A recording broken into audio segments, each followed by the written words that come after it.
Los pastores Rafael y Adriana Lemes nos enseñan paso a paso los tesoros de las Escrituras. Descubriremos cuánto nos ama Dios y qué ha ganado para nuestro beneficio. Este programa es patrocinado por nuestros amigos, miembros y socios de Iglesia Palabra Pura y Blaze Ministries International. Bueno, vamos a estar en la enseñanza del día de hoy hablando sobre la persona más importante que hay sobre la superficie de la tierra. Se llama el Espíritu Santo. El Espíritu Santo, así es. Y ¿sabes qué, Adriana? El Espíritu Santo es la persona más importante, como tú dices, pero aún Jesús habló sobre él de una manera muy interesante. En los evangelios, si vamos al evangelio de Juan, en el capítulo 13, en el versículo 1, la palabra dice, en el versículo 1 dice, antes de la fiesta de la Pascua, sabiendo que su hora había llegado. Date cuenta que este versículo nos está diciendo que Jesús sabía que su hora había llegado. De aquí para adelante, en el evangelio de Juan, empieza la famosa oración que está en el capítulo 17. Y en los siguientes capítulos, él empieza a hablar un poco sobre el Espíritu Santo, lo que viene, lo que él va a vivir, ¿verdad?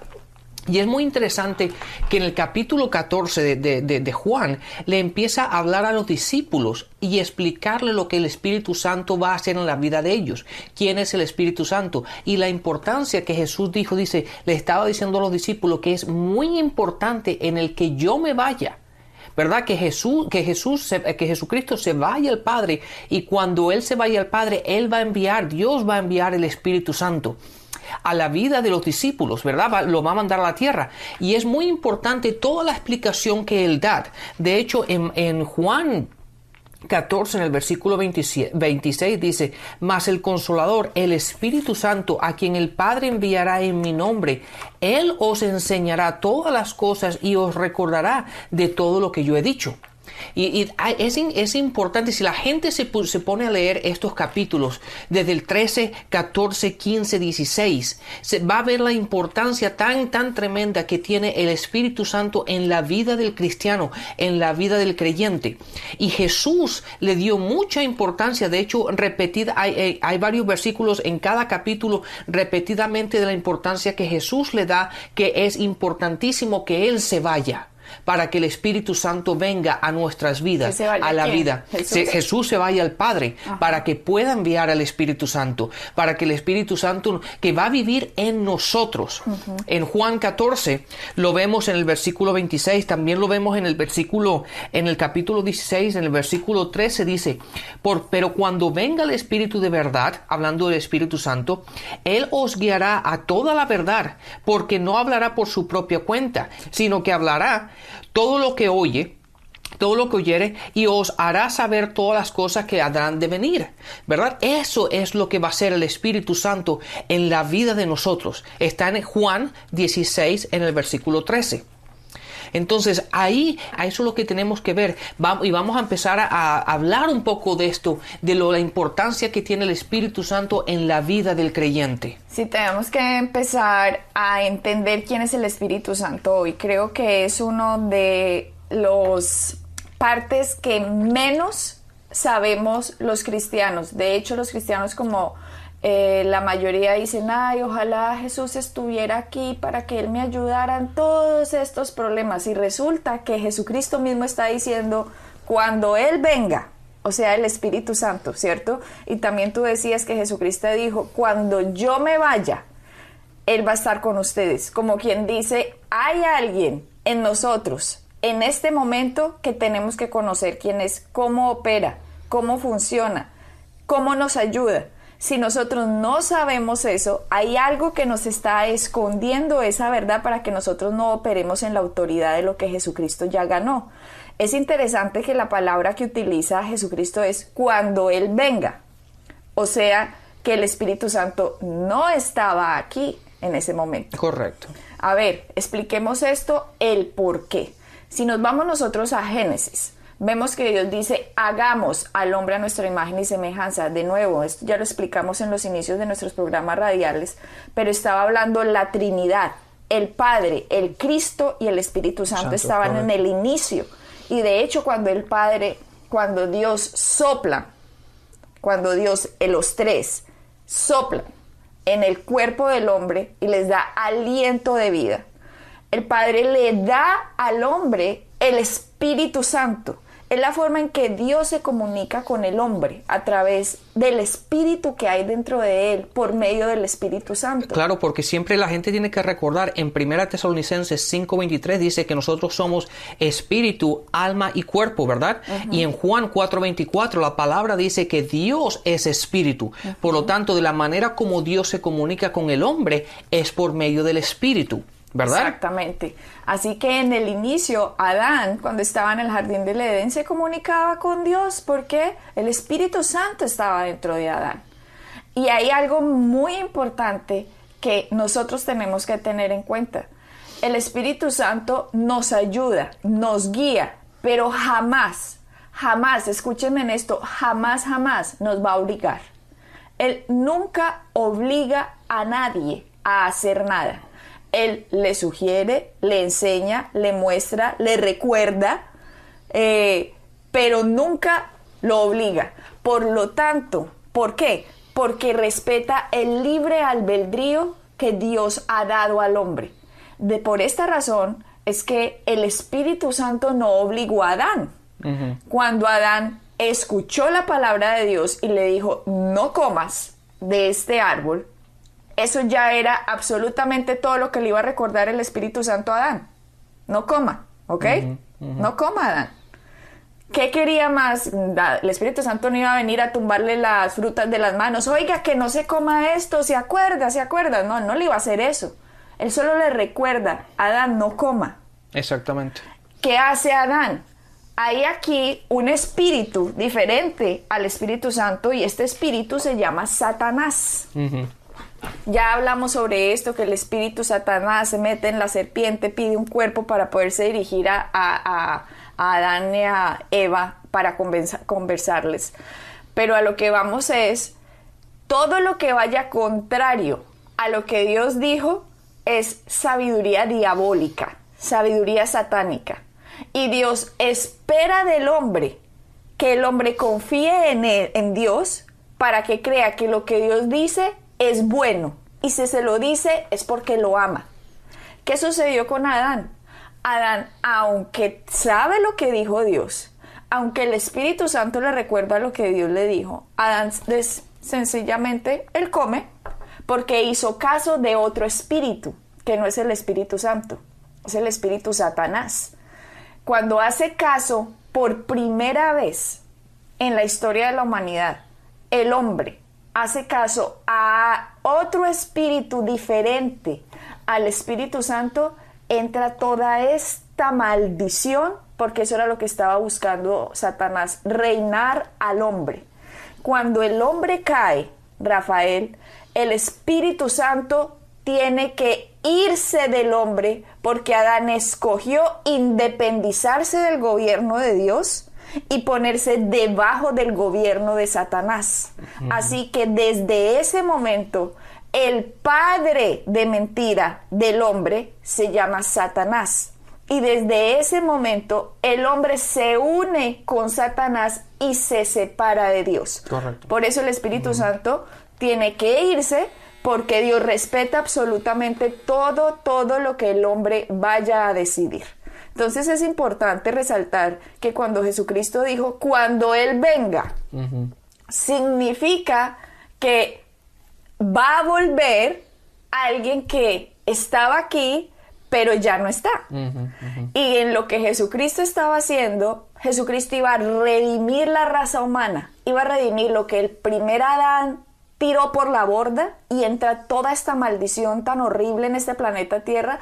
Ahora Jesucristo en la cruz va a redimir a la raza humana para poderlos empezar a bendecir. Y es importante también resaltar que cuando Jesucristo les dijo, cuando Él venga, o sea, en ese momento solo Jesucristo estaba conteniendo al Espíritu Santo cuando en el río del Jordán viene y se posa sobre él, cuando dice Juan el Bautista, he aquí el Cordero de Dios, el que quita el pecado del mundo. Y el Espíritu Santo dice que venía como forma de paloma. Como forma, exactamente. Sí, la gente siempre piensa que el Espíritu Santo es una paloma, pero... Sí, vino una paloma. Pero no es así. La palabra dice que vino en forma de paloma. No dentro de una paloma. Exactamente. Sino que vino como en forma de paloma y se posa sobre Jesucristo para llenarlo del poder, de la unción del Espíritu Santo.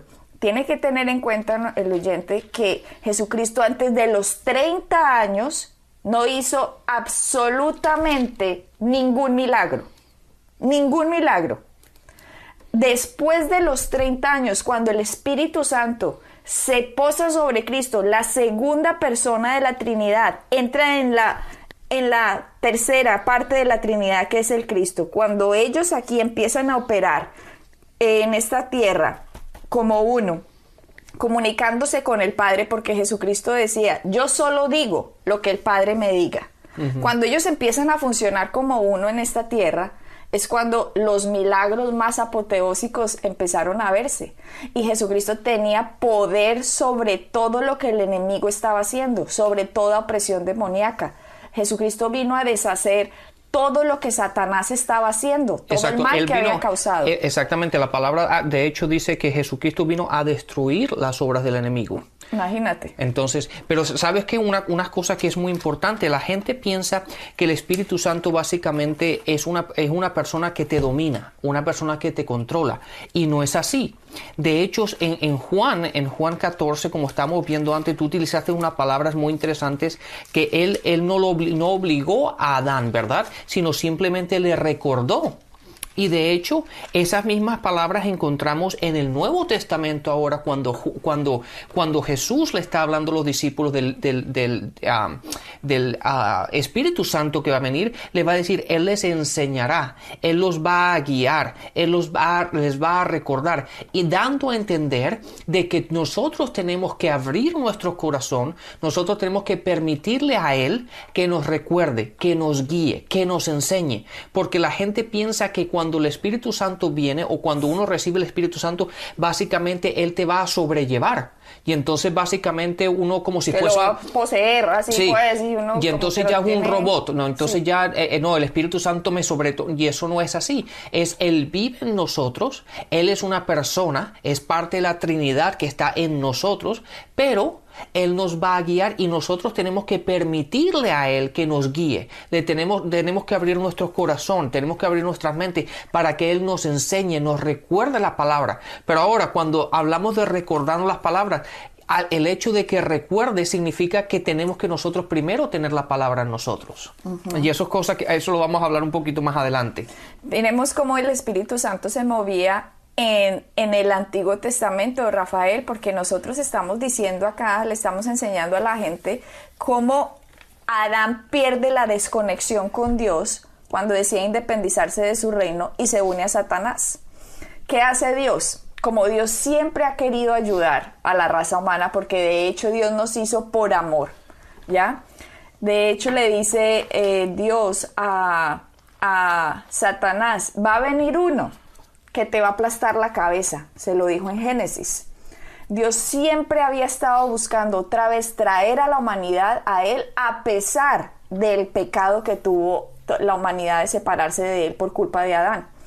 Entonces, para Dios empezar a ayudar a todos los hombres que nosotros vemos del Antiguo Testamento, el Espíritu Santo venía sobre ellos momentáneamente, pero no vivía en ellos. ¿Por qué? Porque no tenía autoridad legal para quedarse en esta tierra, ya que Satanás era el Dios de este mundo. Exacto. Y como era Dios de este mundo, la única forma en que Dios podía ayudar a la humanidad era cuando un hombre empezaba a ceder a la autoridad de Dios. Por ejemplo, miremos a Abraham. Abraham empezó a creerle a Dios y dice que a Abraham la fe le fue contada como justicia. A pesar de que Satanás quería que no siguiera a este Dios, empezó a creerle por encima de lo que el resto de los pueblos dijeran. A Abraham no le importó. Empezó de nuevo a acercarse a este Dios. Y vemos así hombres en la Biblia, por ejemplo, Sansón. esa fuerza tan impresionante que muestra Sansón. No es que, uy, qué hombre tan fuerte, no, Arnold Schwarzenegger pues aquí, no, la Biblia dice que todo el mundo preguntaba de dónde le sale la fuerza a ese tipo, era un tipo común y corriente, pero él cómo es capaz de matar estos miles de filisteos, cómo hace estas proezas tan impresionantes, y es porque el Espíritu Santo venía sobre él. Exactamente, venía sobre él, pero no vivía en él. ¿Por qué? El Espíritu Santo no puede vivir en un vaso, en un templo que no sea completamente santo. ¿Debido a qué? A que Dios es santo. Entonces, ¿sabes qué? Acaba de decir una cosa y sería interesante y cierto. Es por eso que uno no puede recibir el Espíritu Santo antes de ser nacido de nuevo. Exactamente. ¿Verdad? O sea, aquí ya toda la Biblia se nos va a empezar a unir, ¿no? Exacto. Entonces, uno tiene que ser nacido de nuevo primero, tiene que recibir a Jesús para que su espíritu sea renovado, ¿verdad? Sea hecho de nuevo, sea nacido de nuevo. Y entonces, ahora sí es el templo de Dios y ahora sí uno puede recibir el Espíritu Santo. Así es. En el Antiguo Testamento venía, pues, se posaba sobre los hombres, por ejemplo, sobre Moisés cuando iba a guiar al pueblo de Israel, y de hecho Moisés hacía oraciones como: Señor, si tú no me guías, yo no voy contigo. Él sabía, yo en mí no puedo hacer absolutamente nada, si no es el Espíritu de Dios que viene y me guía, yo no me puedo mover. ¿Por qué? Porque ellos dependían de la entrada del Espíritu Santo para poder ser guiados, para poder ser movidos, para poder tener esta fuerza como Sansón. De hecho, en todas las instancias que nosotros vemos en el Antiguo Testamento, Elías, Eliseo, esas proezas que ellos hacían, no, uy, es que ese hombre Elías, no, era porque el Espíritu Santo venía y hacía la manifestación de la palabra de Dios cuando estos hombres hablaban, pero no vivía en ellos. Por favor, el oyente tiene que entender esto. El Espíritu Santo no vivía en ningún hombre antes de Cristo. No vivía, no podía, porque legalmente este era Satanás. El hombre se había unido a Satanás. Así que cuando vemos a Eliseo, Elías, Moisés, cuando vemos a Sansón, cuando vemos a Saúl, al rey Saúl que profetizaba con los profetas, era porque el Espíritu Santo venía y se posaba y podían hacer esto. O sea que todo lo que nosotros vemos en el Antiguo Testamento de todos estos hombres que hacían estas proezas, todas estas maravillas, era porque el Espíritu Santo venía sobre ellos, pero se tenían que ir de nuevo porque no tenían la santidad para contenerlo. Cuando vemos a Gedeón, que peleó con un ejército de 300 contra todo ese ejército de miles, ay no, qué hombres tan fuertes. No, era porque el Espíritu Santo ayudaba a ganar esa batalla, ayudaba a ganar esa guerra. Así que, vuelvo y les digo, venía brevemente por un periodo de tiempo, pero de partida, porque ninguno de ellos podía ser una morada santa. Exactamente, y lo podemos verificar en la palabra. En 1 Corintios, Adriana, 1 Corintios 3, en el versículo 16 dice: ¿no sabéis que sois el templo de Dios y que el Espíritu de Dios mora en vosotros? Pero date cuenta que para tú ser el templo de Dios, ¿verdad?, tú tienes que haber recibido a Cristo primero. Entonces, ahora que nosotros somos, ahora que a los creyentes, aquellas personas que nos están oyendo, que tú has recibido a Cristo, tú eres el templo de Dios. Exacto. Y ahora que tú eres el templo que ha sido santificado, ¿verdad?, y eres la justicia de Dios, ahora tú puedes recibir el don que de Jesucristo estaba hablando, que cuando yo me vaya, Él va a mandar, el Padre va a mandar al Espíritu Santo. Pero lo primero es lo primero, y lo primero es recibir a Cristo. Si vamos a Lucas 7:28. Acá es importante señalar lo que está hablando Lucas 7:28. Dice: os digo que entre los nacidos de mujeres no hay mayor profeta que Juan Bautista. Este es Jesús hablando. Jesús está hablando. Juan Bautista es el último profeta del Antiguo Testamento. O sea que cuando nosotros vemos a Juan Bautista, aunque está en los evangelios de Mateo, Marcos y Lucas, cuando lo leemos no significa que él esté en la nueva dispensación, no, él es el último que representa el Nuevo Testamento. Correcto.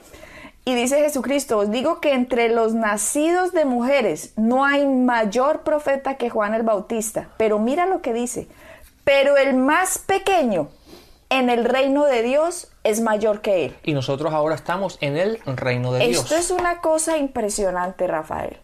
Jesucristo está diciendo que Juan Bautista es el mayor de todos, mayor que el rey David, mayor que Isaías, Jeremías, Ezequiel, Joel, Abdías, Malaquías, etcétera, etcétera, etcétera. Jesucristo está diciendo, hoy ustedes aquí están viendo uno mayor que todos esos profetas, y él es Juan Bautista. Pero les digo, señoras y señores, que cuando yo haga lo que yo voy a hacer, el más pequeñito de las personas que a mí me reciba es mayor que Juan el Bautista. De aquellos que están en el reino de Dios. ¡Wow!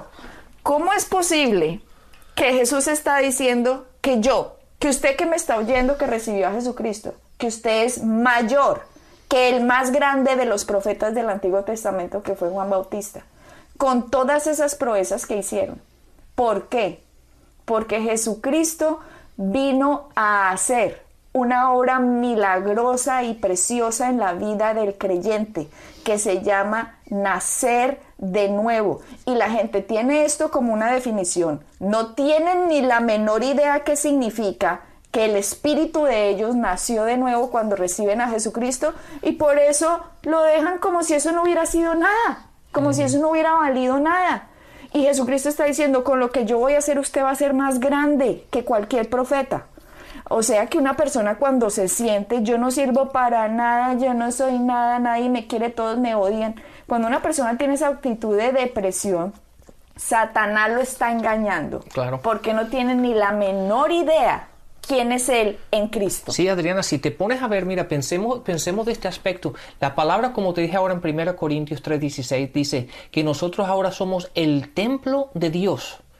Si vamos al Antiguo Testamento, ¿qué era el templo? El templo era una estructura, ¿verdad? Que Dios le daba las indicaciones de lo que tenía que ser, y era algo magnífico, todo de oro y todo lleno de riquezas, pero ahí no podía entrar, en la parte santísima no podía entrar absolutamente nadie, solamente podía entrar el sacerdote, ¿verdad? Y una vez al año, y tenía que hacer todos estos procedimientos y todos estos ritos, y tenía que hacer todo esto para estar completamente limpio y santificado, y todo esto para poder entrar a la presencia de Dios en el templo. Pero hoy día nosotros somos el templo. Hoy día Dios vive en nosotros. Imagínate eso. Y la gente, como tú dices, lo tenemos como una definición. Como si simplemente, sí, son nacidos nuevos. Pero como que no entendemos realmente lo que significa eso. Que Dios, el creador de los cielos y la tierra, vive en nosotros. Que lo que Jesucristo hizo en la cruz nos dio el derecho de que Dios viva en nosotros, y ahora el Espíritu Santo permanece en nosotros. Es algo que realmente la gente, si se pone realmente a pensar lo que significa eso, caminaríamos completamente diferente a la realidad en la que vivimos, ¿verdad? Entendiendo que Dios está en mí, que Dios vive conmigo. Si yo me voy a la China, Dios está en la China conmigo. Si me voy a las islas del Caribe, Él va a estar conmigo en las islas. Y donde yo esté, Dios está. Y el Espíritu Santo siempre va a estar ahí para guiarme, para enseñarme, para hablarme. Él es mi compañero. Él es la persona que Dios ha mandado a esta tierra a vivir en mí, para guiarme, para enseñarme. Satanás no quiere que esto lo sepa el creyente. Si el creyente entiende quién es Él en Cristo y la obra maravillosa que hizo Jesucristo en la cruz, lo que pasó en el espíritu del creyente cuando nació de nuevo.